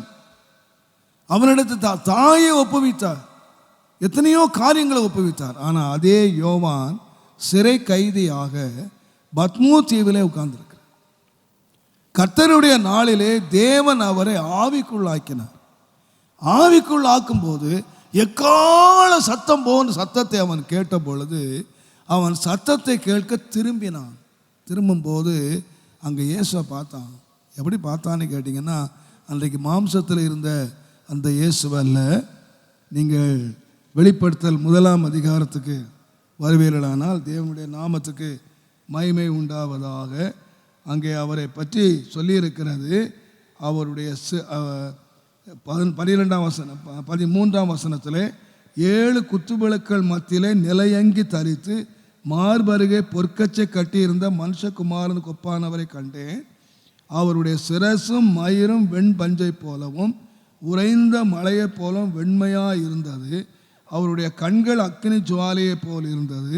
அவருடைய பாதங்கள் உலைக்களத்திலே காய்ந்த பிரகாசமான வெண்கலம் போல் இருந்தது. அவருடைய சத்தம் பெருவெள்ளத்தில் இரைச்சலை போல் இருந்தது. தமது வலது கரத்தில் 7 நட்சத்திரங்களை ஏந்தி கொண்டிருந்தார். அவர் வாயிலிருந்து இருபுறமும் கரக்குள்ள பட்டயம் புறப்பட்டது. அவருடைய முகம் வல்லமையாய் பிரகாசிக்கிற சூரியனை போல் இருந்தது. நான் அவரை கண்டபோது அவருடைய பாதத்திலே விழுந்தேன். பாதத்தில் விழுந்தேன். இப்போ மார்பில் படுக்கல போயிட்டு அதே ஆள் தான், அதே இயேசுவை தான் பார்க்குறான். ஆனால் இப்போ இயேசு எப்படி பார்த்தான்னா, மகிமை அடைந்த இயேசுவாக பார்த்தான். அந்த மகிமையை பார்த்த உடனே அவன் பாதத்திலே விழுந்தான். அவன் தாங்க முடியல அந்த மகிமையை. நீங்கள் சாலமோன் ஆலயத்தை கட்டின வேளையிலே அங்கேயே நீங்கள் வாசிப்பீர்களானால் 2 நாளாகமத்தின் புஸ்தகம் 7ஆம் அதிகாரம் 3ஆம் வசனத்திலே மகிமையை கண்டபோது தாழ விழுந்தார்கள். ஆலயத்தில் மகிமையை கண்டபோது தாழ விழுந்து, கர்த்தர் நல்லவர், கிருபை என்றும் உள்ளது என்று சொல்லி தங்களை தாழ்த்தினார். இப்போ நான் நினைக்கிறேன், ஆராதனை பரிசுத்தமாய் மாத்திரமல்ல, தாழ்மையாகும். அதனால தான் ஆண்டவர் சொன்னார், என்னுடைய நாமம் தரிக்கப்பட்ட என் ஜனங்கள் தங்களை தாழ்த்தி ஜெபம் பண்ணி. ஜெபம் எப்படி பண்ணணும்? நான் சேமத்தை எப்போ கொடுப்பேன் அப்படின்னு சொன்னால், தேசத்துக்கு எப்போ சேமம் கொடுப்பேன் சொன்னால், என்னுடைய நாமம் தரிக்கப்பட்ட ஜனங்கள் தங்களை தாழ்த்தி ஜெபம் பண்ணி. இப்போ ஜனங்கள் எப்போ தேவன் பதிலளிக்கிறார் என்று கேட்டால் தாழ்த்துறாங்க. எஸ்ரா அவனுடைய ஜெபத்தை 3 நாள் அவங்க ஜெபம் பண்ணும்போது கர்த்தருக்கு முன்பாக தாழ்மைப்படுகிறதற்காக 3 நாள் உபவாசம் பண்ணி. தானியேல் எந்த குற்றமும் செய்யாத போது தன்னுடைய நாட்களை ஏன் அவர் ஜெபம் பண்ணார்னா தாழ்மைப்படுத்துறதுக்காக, கர்த்தருக்கு முன்பாக தன்னை தாழ்த்துகிறதுக்காக. அப்போ நம்ம ஜெபத்திலையும் அதிகாரிகள் போல உரிமைக்காரர்களாக இல்லை. 2 பேர் போனாங்க, 2 பேர் ஜெபம் பண்ண போனான். ஒருத்தன் சொன்னால் நான் 2 நாள் 3 நாள் நான் வாரத்தில் 2 நாள் உபவாசிக்கிறேன், தசமபாகம் கொடுக்குறேன், நான் இந்த ஆயக்காரனை போல இல்லை, நான் ஜெபம் எல்லாம் ஃபாஸ்டிங் இருந்துச்சு, தசமபாகம் இருந்துச்சு, ஒரு பரிசுத்த வாழ்க்கை இருந்துச்சு. ஆனால் என்ன இல்லைன்னா தாழ்மை இல்லை. உங்களோட முடிவு என்ன தெரியுமா? இவ்வளவு நற்கிரியைகளை செய்தவன் நீதிமானா போகலை. ஆனால் ஒரு ஆயக்காரன் வந்தான், என்ன செய்தான்னா தன்னை தாழ்த்தி கண்களை வார்த்து ஏறெடுக்க துணியாமல் தன் மார்பிலை அடித்து கொண்டு பாவியாய் என் மேல் கிருபையாயிரும் அப்படின்னு தாழ்த்தினான். அந்த ஜெபத்தை ஆண்டவர் கேட்டார். அந்த ஜெபத்துக்கு ஆண்டவர் பதில் அளித்தார். ஜெபம் ஆராதனை என்று சொல்லுகிறது எப்படி இருக்கணும்னு கேட்டிங்கன்னா, பரிசுத்தமாய் மாத்திரம் அல்ல, நம்முடைய ஆராதனை என்ன இருக்கணும்னா ஹம்பிள்னஸ். வேதம் சொல்லுகிறது கர்த்தருக்கு முன்பாக தாழ்மைப்படுங்கள், தாழ்மைப்படுங்கள். நாம் எப்பொழுதும் கர்த்தருக்கு முன்பாக பாருங்கள், பல சந்தர்ப்பங்களை நாம் வாசிக்கலாம். பார்வோனுக்கு முன்பதாக மோசே வந்தார். என் ஜனங்களை அனுப்பிவிடு, ஆராதனை அனுப்பிவிடுன்னு சொன்னார். அது யார்? தேவன். அவனுக்கு தெரியும் அவன்தான் தேவன், அவனை தவிர தேவன் இல்லைங்கிறது அன்றைக்குள்ள ராஜாக்களுடைய எண்ணம். நான் அனுப்ப முடியும், தேவனை அறிய மாட்டேன். தேவன் அற்புதங்களை செய்கிறார், மகிமை வெளிப்படுத்துகிறார், தம்முடைய வல்லமையை வெளிப்படுத்துகிறார், அற்புதங்கள் நடக்கிறது. எல்லாரும் சொல்றாங்க, மந்திரவாதி சொல்றான் இது தேவனுடைய விரல், இது தேவனுடைய வல்லமை சொல்றான். அப்பம் கூட கேட்கல. கடைசியா மோசே சொல்றாரு, நான் நினைக்கிறேன் யாத்ராமத்தின் புஸ்தகம் தயவு செய்து 10ஆம் அதிகாரம் 3ஆம் வசனம் பாருங்க. அப்படியே மோசேயும் ஆரோனும் பார்வோனிடத்தில் வந்து உன்னை தாழ்த்த நீ எதுவரைக்கும் மனதில்லாதிருப்பாய். என்ன செய்யணும்? அவன் நினைச்சிட்டான் எனக்கு மேலே யாரா, எதுக்கு நான் கீழ்ப்படினா?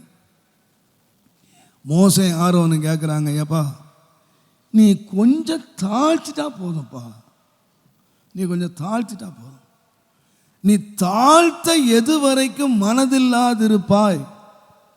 அவன் நிலைமை நீங்க வாசித்தீங்கன்னா, நீங்க 10ஆம் அதிகாரத்தை அதே 10ஆம் அதிகாரத்தை 7ஆம் வசனம் வாசிங்க. அப்பொழுது பார்வோனுடைய ஊழியக்காரர் அவனை நோக்கி, எந்த மட்டும் இந்த மனிதர்கள் நமக்கு கன்னியாய் இருப்பார்கள், தங்கள் தேவனாகிய கர்த்தருக்கு ஆராதனை செய்ய அந்த மனிதரை போகவிடும். எகிப்து அழிந்து போனதை, எகிப்து என்ன செஞ்சா? எகிப்தே அழிஞ்சு போச்சுங்க. எல்லாம் பயிர் அழிஞ்சு போச்சு, மிருகம் எல்லாம் அழிஞ்சு போச்சு. ஆனா என்ன மட்டும் மனசு இல்லை, எல்லாம் அழிஞ்சா அழியட்டும். விடுதலை எப்படி வரும்ப்பா? கொஞ்சம் தாழ்த்திட்டா, கொஞ்சம் மனதை கொஞ்சம் தாழ்த்தி, ஐயோ தேவன் இவ்வளோ மகிமையை வழங்க பண்ணுறாரு. அவன் ஏன் வழங்க பண்ணுன்னா, தன்னுடைய கர்வம் இருதயத்தை கடினப்படுத்துகிறான். ஆண்டவர் கேட்பாரு, மீகா தீர்க்கதரிசியின் புஸ்தகத்தில் மீகா 6ஆம் அதிகாரம் 8ஆம் வசனத்தை பாருங்க. மனுஷனே, நன்மை இன்னதென்று அவர் உனக்கு அறிவித்திருக்கிறார், நியாயம் செய்து இரக்கத்தை சிநேகித்து தேவனுக்கு முன்பாக மனத்தாழ்மையாய் நடப்பதையே அல்லாமல் வேறு எண்ணத்தைப்பா உங்கள்கிட்ட ஆண்டவர் கேட்கிறார். நீங்க முந்தின வசனங்களை வீட்டில் வாசித்தீங்கன்னா, அக்கிரமத்தை போக்குறதுக்கு ஆயிரங்களான ஆட்டுக்கடாக்களின் பேரிலும் எண்ணெயாய் ஓடுகிற 10,000களான ஆறுகளின் பேரிலும் கர்த்தர் பிரியமாயிருப்பாரோ? என்னுடைய அக்கிரமத்தை போக்க என் முதற் பேரானவனையும் என் ஆத்மாவின் பாவத்தை போக்க என் கற்பத்தின் கனியும் கொடுக்க வேண்டுமோ? கொடுப்பான். நல்லா யோசித்து பாருங்க. 1000 ஆடை கொடுக்கணுமா? கொடுப்பான்.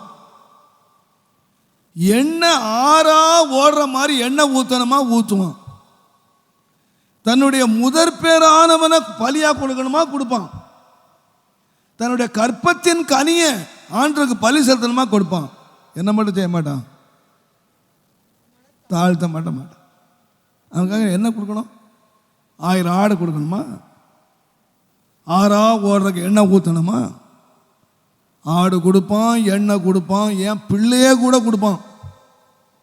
ஆனால் எதை கொடுக்க மாட்டான்னா தன் மனதை மாத்திரம் தாழ்த்த மாட்டான். ஆண்டு என்ன கேட்குறாருன்னா, உன் ஆடும் வேணாம், உன் எண்ணெயும் வேணாம், உன்னுடைய பிள்ளையும் வேணாம், ஒன்று வேண்டாம். நீ என்ன செய்தால் போதும்?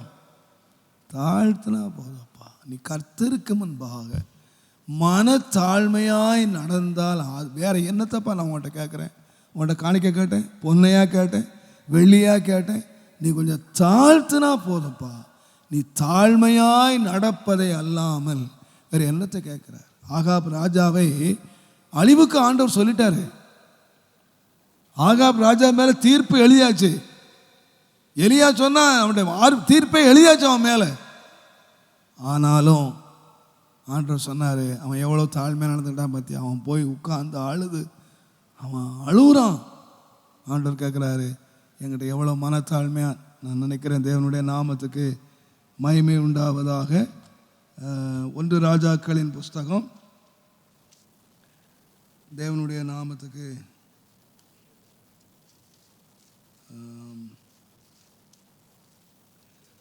21ஆம் அதிகாரம் 29ஆம் வசனம். ஆகாப் எனக்கு முன்பாக தன்னை தாழ்த்தினதை கண்டாயா? அவன் எனக்கு முன்பாக தன்னை தாழ்த்துகிறபடியினால் நான் அவன் நாட்களில். அவன் பொல்லாப்பாமல் தீர்ப்பு எழுதியாச்சு. ஆனாலும் அவன் தாழ்த்தினான்.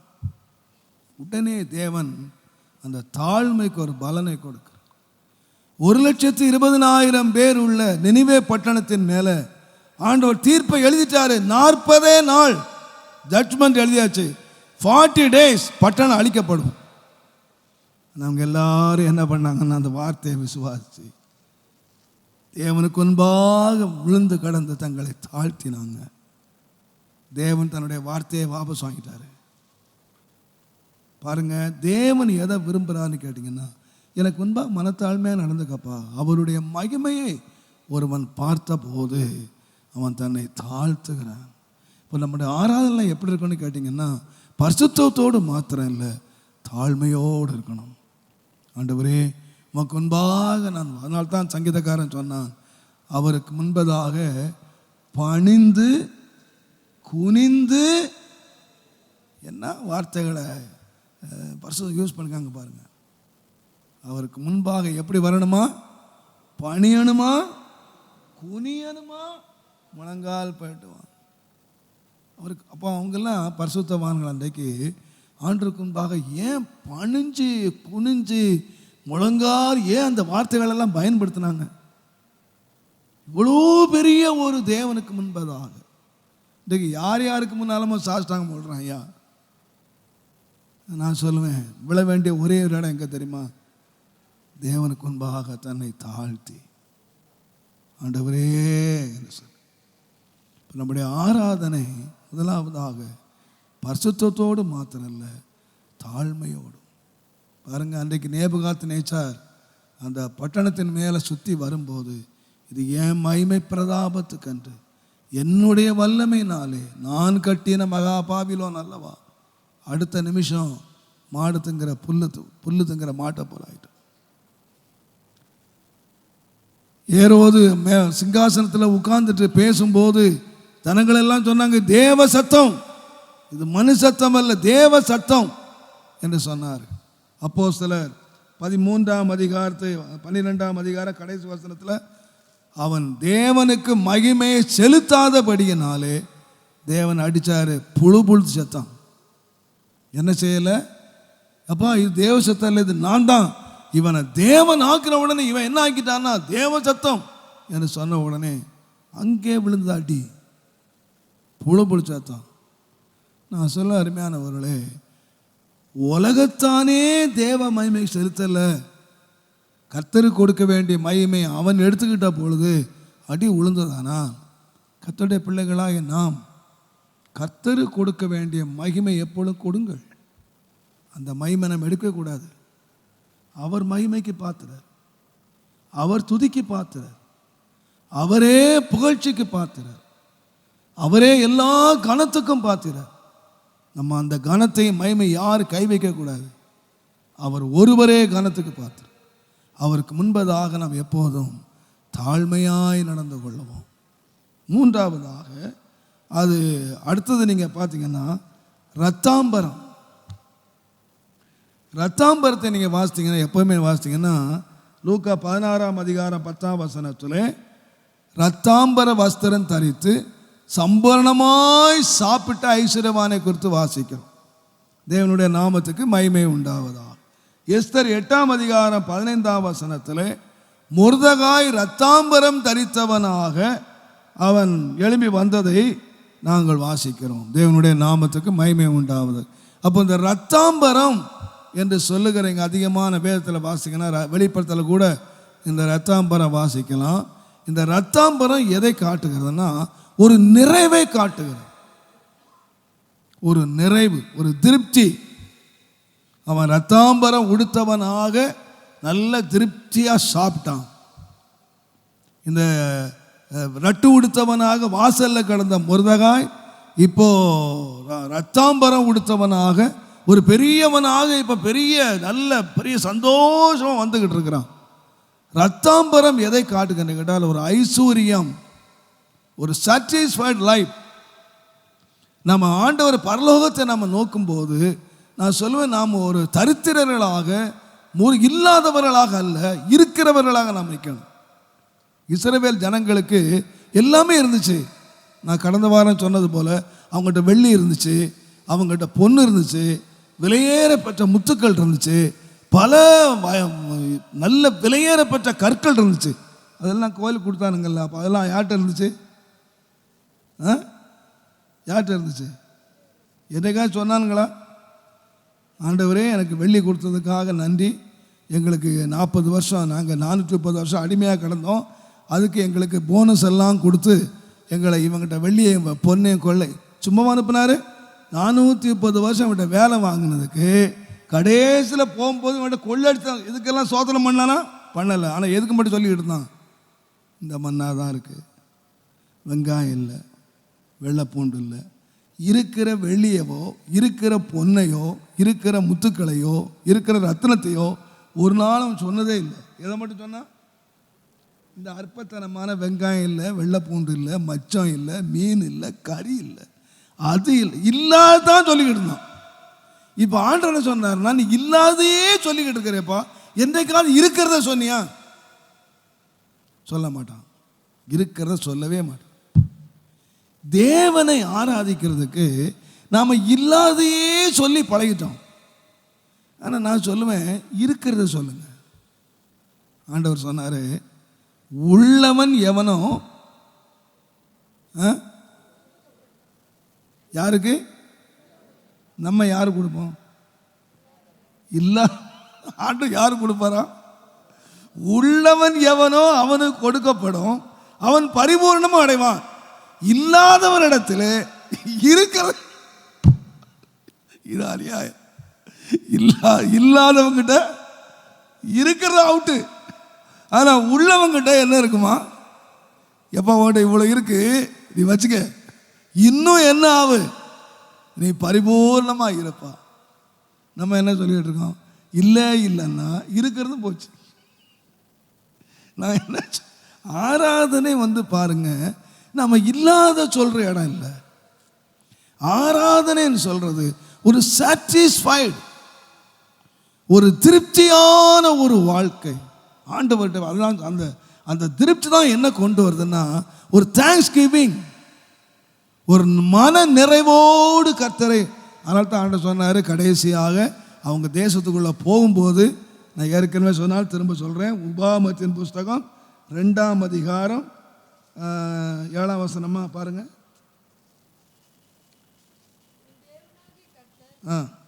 உன் கையின் கிரியைகளை எல்லாம் ஆசீர்வதித்து வருகிறார். இந்த பெரிய வனாந்தர வழியாக நீ நடந்து வருகிறதை அறிவார். இந்த 40 வருஷமும் தேவனாகிய கர்த்தர் உன்னோட இருந்தார். உனக்கு ஒன்றும் என்ன சொல்ல குறைவுபடவில்லை என்று சொல் என்றார். இதுவரைக்கும் என்ன சொல்லிட்டு வராங்க? இது வரைக்கும் என்ன சொல்லிட்டு வராங்க? இல்லை, இந்த பாட்டை நிறுத்திட்டு என்ன பாட்டு பாடுன்னா, என்ன பாட்டு? எல்லா ஏன்னு கேட்டிங்கன்னா, இந்த ரத்தாம்பர வஸ்து அரிக்கிற யாருன்னு கேட்டிங்கன்னா மேலானவர். அதான் சொல்லப்பட்டிருக்கு, நம்மை தேவன் என்ன வச்சாரா? ராஜாக்களும். எத்தனை பேர் விசுவாசிக்கிறீங்க? நம்ம தேவ சமூகத்துக்கு எப்படி போகணும்? பிச்சைக்காரனா போகணுமா, ராஜாவா போகணுமா? ராஜா. தாழ்மையாக நாம் போனாலும் நாம் என்ன போகணும்னா, நான் ராஜாவா போகணும். என்னை யாரை ஆக்கியிருக்காருன்னா, என்னை ராஜரீக ஆசாரிய கூட்டம், என்னை புண்ணியங்களை அறிவிக்கிற ராஜரீகமான ஆசாரிய கூட்டமாக ஆண்டவரே நீர் என்னை தந்ததுக்காக எனக்கு எல்லா நிறைவையும் எனக்கு திருப்தியாக தந்திருக்கிறீர் சுவாமி. இருக்கிறதுல நாம் அது சுருக்கமாக சொன்னால் எப்படி போவோன்னு கேட்டிங்கன்னா, தேவ சமூகத்தில் திருப்தியோடும் நன்றி அறிதலோடு. என்னை யாராக மாற்றிருக்கிறார்னா, நான் குப்பையில் கிடந்தேன். என்னை ஆண்டவர் யாராக மாற்றிருக்கிறார்னா, என்னை ராஜாக்களாக என்னை ஆசாரியர்களாக மாற்றிருக்கிறதுனால எனக்கு என்ன இல்லைன்னா குறைவே இல்லை. எனக்கு குறைவு படவில்லை என்று சொல் என்று சொல். குறைவு படலைன்னு சொல். எனக்கு ஒரு நன்மையும் குறைவு. ஒரு முறை ஒரு வாலிபன் ஆண்டவர்கிட்ட, அந்த ஒரு பாஸ்டர்கிட்ட வந்தான். பாஸ்டர், எனக்கு ஆண்டவர் எனக்கு ஒரு நன்மையும் செய்யலை, நான் ஆண்டவர் விட்டு போயிட போகிறேன் சொன்னார். அப்படியாப்பா, ரொம்ப நல்லது. அதான் நல்லது, நீ யோசித்த முடிவு நல்லது தான். உனக்கு ஒன்றுமே செய்யலாம், பின்ன அங்கேயே உட்காந்துருக்க, நீ என்ன செய்திரு, போயிரு. நீ போகிறதே நல்லது. ஆனால் ஒன்று செய், நீ போகிறதுக்கு முன்னால் நான் ஜெபம் பண்ணி அனுப்புகிறேன், நீ முழங்கால் போடுனாரான். முழங்கால் போட்டான். முழங்கால் போட்டு நான் சொன்னதெல்லாம் சொல்லு, அப்புறம் போயிரு அப்படின்னு சொன்னாரான். முழங்கால் போட்டானா. சொன்னாரான், ஆண்டவரே, நான் சேத்துல கிடந்த என்னை தூக்கி ரத்தத்தினால் என்னை கழுவி என்னை சுத்திகரித்து ரட்சித்தீரப்பா, உமக்கு நன்றி அப்படின்னு சொன்னதை சொன்னான். இப்படி ஒவ்வொன்றா செய்த நன்மைகளை நன்றி சொன்னானா. நன்றி சொல்லிக்கிட்டு இருக்கும்போதே பாஸ்டர் காலில் விழுந்து, இந்த அன்புள்ள ஆண்டவர் விட்டு நான் எங்கே போவேன்னு கேட்டானா. அப்போ ஏன் இவன் போறான்னு கேட்டிங்கன்னா, இல்லாததை யோசித்தான், எதை யோசிக்கல, கர்த்தர் செய்த. நான் நினைப்பேன், கர்த்தருடைய ஆராதனை வருகிற வேளையில் பாருங்க, தேவன் நமக்கு செய்த நன்மைகளை நாம் யோசித்து பார்ப்போம். சங்கீதக்காரன் சொல்லுவான், நீர் செய்த நன்மைகள் கடற்கரை மணலை காட்டிலும் பெரிய. நம்ம ஆராதனை ரொம்ப வித்தியாசமாக மாறிடும். கர்த்தரை ஆராதிக்கிற ஆராதனை மணிக்கணக்காக போயிடும். என்னன்னு கேட்டிங்கன்னா, நாம் போன உடனே கண்ணீரை வடித்து அப்படியே அழுது நம்முடைய தேவையை தான் சொல்கிறோமே தவிர, இல்லாததான் சொல்கிறோமே தவிர, தேவன் தந்த நன்மைகளை யோசித்து பார்த்தீங்களா? யோசித்து பார்த்தீங்களா? நான் சொல்லுவேன், நம்ம வயசுக்கு நிறைய பேரை பாருங்கள், அவங்க சரீரத்தில் படுற பாடு நம்ம இவ்வளோ சுகமாக உட்காந்துருக்க பார்த்தீங்களா? அதுக்கே எவ்வளோ கர்த்தரை சோதனை பண்ண சொல்லுங்கள். பண்ணலாமா? நம்ம ஒரே வார்த்தையெல்லாம் முடிச்சிருவோம், ஆண்டவரே கர்த்தருக்கு ஸ்தோத்திரம், இன்றைக்கு சுகமாய் என்னை காண வச்சீரே ஆண்டவரே ஸ்தோத்திரம். அதாவது சொல்கிறோமோ நம்ம தெரியல. சரீர சோகத்துக்காக ஒரே வார்த்தையெல்லாம் முடிச்சிடும். நீங்கள் யோசிச்சு பாருங்கள், நம்ம விட நம்ம வயசில் எத்தனை பேர் எங்கெங்கே கிடக்கிறாங்க. நான் சொல்லுவேன், கர்த்தரை நல்ல ஸ்தோத்தரிக்கிறதுக்கு ஸ்தோத்திர ஆவி வேணும்னா ஒரு முறை ஜிஹெச்சில் போய் ஆக்சிடென்ட் வார்டுக்கு போயிட்டு வாங்க. அதை பார்த்தீங்கன்னா அப்போ உங்களுக்கு ஸ்தோத்திரம் பண்ணுறதுக்கு தெரியும். ஒருத்தனை காலை தூக்கி போட்டிருக்கு, ஒருத்தன் கையை தூக்கி போட்டிருக்கு, தொண்டையில் குத்தி போட்டிருக்கு, ஒருத்தங்க தண்ணி எங்கெல்லாம் போகுது. இந்த மாதிரிலாம் இல்லாமல் கர்த்தர் நம்ம எவ்வளோ சுகமாக வச்சுருக்காரு. நம்ம எவ்வளோ நன்றி உள்ளவங்களாக இருக்கணும் ஐயா, எவ்வளோ நன்றி உள்ளவங்களாக இருக்கணும். இன்றைக்கி ஆராதிக்க அப்படியே மௌன சாமியார்களாக உட்காந்துக்காரன். இன்றைக்கி ஸ்தோத்திரிக்கிறதுக்கு நிறைய பேருக்கு ஒன்று கொட்டடிக்கணும், ஒன்று நல்ல ஸ்பீடு சாங்ஸ் பாடணும். ஸ்லோ சாங்ஸ்லாம் ஆவி வராது. நல்ல ஸ்பீடு சாங்ஸ் அடித்து ஸ்பீடாக கொட்டடிச்சா அப்போ தான் ஆவி இறங்கும். அப்போ தான் அல்லேலூயா அல்லேலூயான்னு வரும். இல்லைன்னா சொல்லணும், அல்லேலூயா சொல்லு, அல்லேலூயா சொல்லு, அல்லேலூயா சொல்லு அப்படின்னு அடித்தாதான் வரும். இல்லை ஆராதனைன்னு சொல்கிறது பாருங்கள், த பர்சனல். உங்கள் தனிப்பட்ட வாழ்க்கையில் ஆரோன் தனியாக தான் போகிறான். பரிசுத்தத்தில் வெளிப்பிரகாரத்தில் 1000 பேர் கூடி வருவான், இங்கே ஆசாரியம் வருவான். பட் மகா பரிசுத்தம் தேவனுடைய நெருக்கமாக போகும்போது பிரதான ஆசாரியம் மட்டும்தான் ஆராதிக்கணும். அங்கே அவன் மட்டும்தான் நிற்கிறான். அவன் ஆராதிக்கணுமான என்ன வேணும்னு கேட்டிங்கன்னா அங்கே ரத்தாம்பரம் இருக்கு. Thankful heart. ஆண்டவரை தனியாக ஆராதிக்கணும்னா அங்கே பாட்டும் இல்லை, அங்கே கொட்டும் இல்லை, அங்கே உற்சாகப்படுத்துகிற ஒர்ஷிப் லீடர் இல்லை, இன்றைக்கு யாரும் இல்லை. தனியாக ஒரு மனுஷன் கர்த்தரை ஆராதிக்கிறான். நீங்கள் ஒரு நாளைக்கு எவ்வளோ நேரம் கர்த்தரை ஆராதிக்கிறீங்க? தனியாக உங்களால் ஆராதிக்க முடியுமா? இன்றைக்கு ஆலயத்துக்கு வந்த ஆராதனைக்கு என்னெல்லாம் வித்தை காட்ட வேண்டியிருக்கு, என்னெல்லாம் சுருதி ஏற்ற வேண்டியிருக்கு. இல்லை இல்லை, ஆராதனைன்னு சொல்கிறது நம்ம கூடி ஆராதிக்கிறது சும்மா சாதாரண ஆராதனை. த வர்ஷிப் மகா பரிசுத்தத்தில் ஒரு மனுஷன் தனியாய் நின்று கர்த்தரை ஆராதிக்கிறான். எப்படி ஆராதிக்கிறான்னா, முதலாவது பரிசுத்தம், ரெண்டாவது தாழ்மை, மூன்றாவது மன நிறைவு. நன்றியுள்ள இருதயத்தோடு தேவனை மணிக்கணக்காய் தனியாய் தேவனை ஆராதிக்க. அந்த பரலோக ஆராதனைக்கு ஒத்த ஒரு ஆராதனை தனி மனிதனாய் நின்று ஆராய்த்து கொண்டிருக்கிறான். உங்களுடைய ஆராதனை தனியாக இருக்கணும். நான் சொல்லுவேன், அடிக்கடி நான் சொல்கிறது போல, கிறிஸ்தவ வாழ்க்கை தனிப்பட்ட உறவு. 4 பேராக சேர்ந்து ஆடுற ஆட்டம் இல்லை, கும்பலில் கோவிந்தா போடுற ஆட்டம் நம்ம ஆட்டம் இல்லை. Individual, the last final. கடைசியாக என்ன கேட்டிங்கன்னா ரத்தாம்பரம் மாத்திரம் இல்லை, சிவப்பு நூல். சிவப்பு நூல் எதை காட்டுன்னா ரட்சிப்பை காட்டுகிறார். த சால்வேஷன். உங்களுக்கு தெரியும், யோசுவாவின் புஸ்தகம் 2ஆம் அதிகாரம் 7ஆம் வசனம் பாருங்க. அந்த மனுஷன் யோர்தானுக்கு போகிற வழியில் துரைகள் மட்டும் அவர்களை தேட போனார்கள். அவர்களை தேடுகிறவர்கள் புறப்பட்ட உடனே வாசல் அடைக்கப்பட்டது. அந்த மனுஷர் படுத்துக்கொள்ளும் முன்னே அவன் வீட்டின் மேல் அவர்களிடத்திற்கு ஏறி போய், கர்த்தர் உங்களுக்கு தேசத்தை ஒப்பு கொடுத்தார் என்றும் உங்களை பற்றி 17 மனுஷன் 2:17.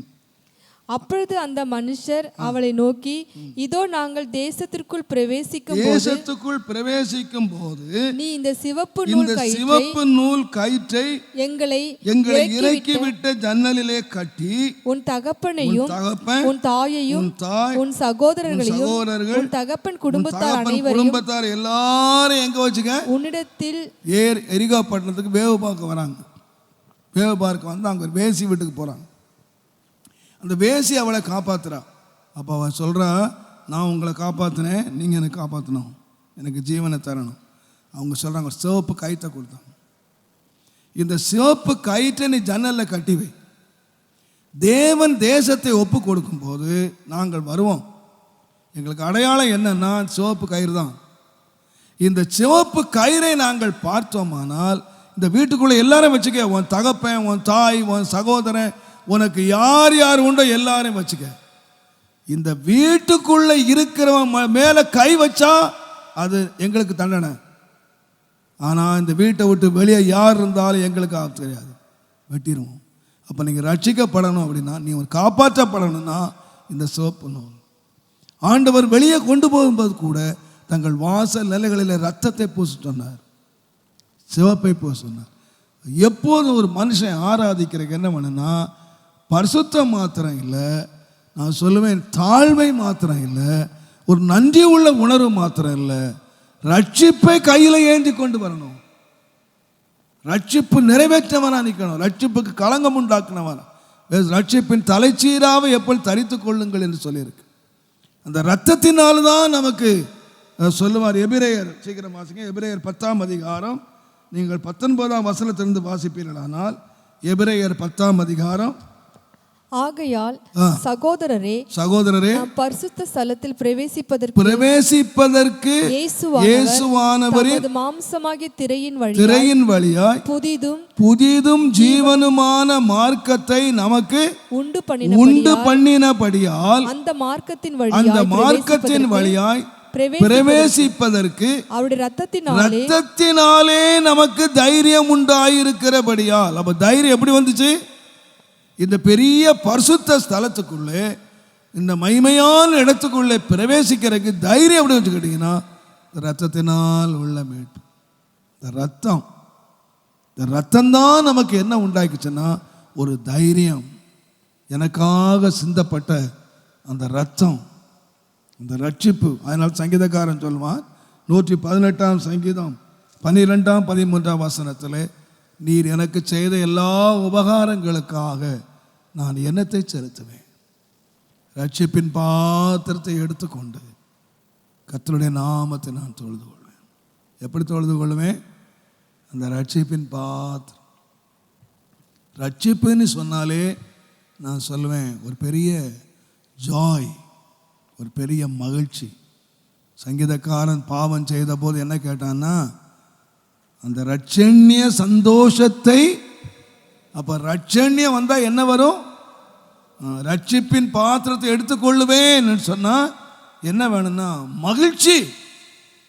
ஆண்டவர் எப்படி ஆராதிக்கணும்னு கேட்டிங்கன்னா, பரிசுத்தத்தோடு மாத்திரம் இல்லை, தாழ்மையோடு மாத்திரம் இல்லை, நன்றி உள்ள இருதயத்தோடு மாத்திரம் இல்லை, கர்த்தரை மகிழ்ச்சியோடு கர்த்தரை. அதான் சொல்லப்படுகிறது, மகிழ்ச்சியோடு கர்த்தருக்கு ஆராதனை செய்வோம், வாருங்கள் வாருங்கள் கர்த்தருடைய ஆலயத்துக்கு போவோம் என்று சொன்னபோது நான் மகிழ்ச்சியாக இருந்தேன். மகிழ்ச்சி வேறு, பரவசம் வேறு. நான் சொல்லுவேன், சந்தோஷம் என்ற வார்த்தை ஒரு உலகத்துக்குரியது. ஜாய், மகிழ்ச்சி என்பது பரத்துக்குரியது. தேவன் நமக்கு தந்த சந்தோஷம் இல்லை.